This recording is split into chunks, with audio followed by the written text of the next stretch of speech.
'Twas the night before Yuletide by C. Williford. 'Twas the night before Yuletide, and all through the glen not a creature was stirring, not a fox, not a hen. A mantle of snow shone brightly that night as it lay on the ground, reflecting moonlight. The fairies were nestled all snug in their trees, unmindful of flurries and a chilly north breeze.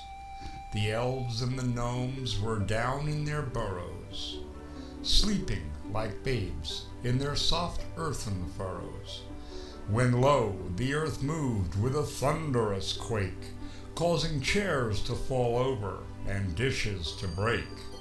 The little folk scrambled to get on their feet, then raced to the river where they usually meet.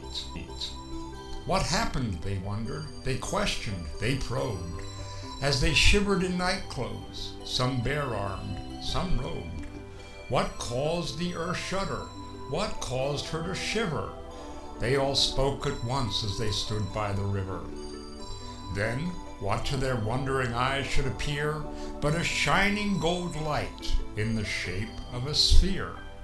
It blinked and it twinkled, it winked like an eye, then flew straight up and was lost in the sky. Before they could murmur, before they could bustle, there emerged from the crowd with a swish and a rustle a stately old crone with her hand on a cane, resplendent in green with a flowing white mane. As she passed by them, the old crone's perfume, smelling of meadows and flowers abloom, made each of the fay folk think of the spring, when the earth wakes from slumber and the birds start to sing. "My name is Gaia," the old crow proclaimed, in a voice that was once both wild and tamed.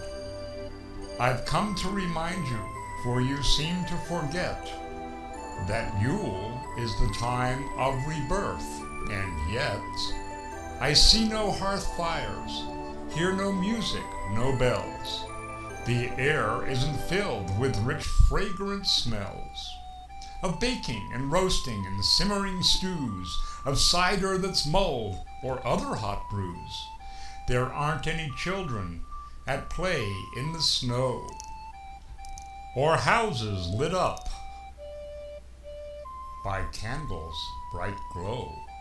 Have you forgotten, my children, the fun of celebrating the rebirth of the sun?" She looked at the fay folk, her eyes going round, as they shuffled their feet and stared at the ground. Then she smiled the smile that brings light to the day. "Come, my children," she said, "let's play." They gathered the mistletoe, gathered the holly, threw off the drab and drew on the jolly. They lit a big bonfire and they danced and they sang. They bought out the bells and they clapped when they rang. They strung lights on the trees and boughs, oh so merry, in colors of cranberry, bayberry, cherry.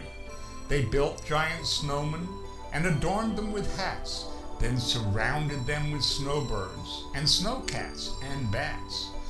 Then just before dawn, at the end of their fest, before they went homeward to seek out their rest, the fay folk they gathered round their favorite oak tree and welcomed the sun neath the tree's finery.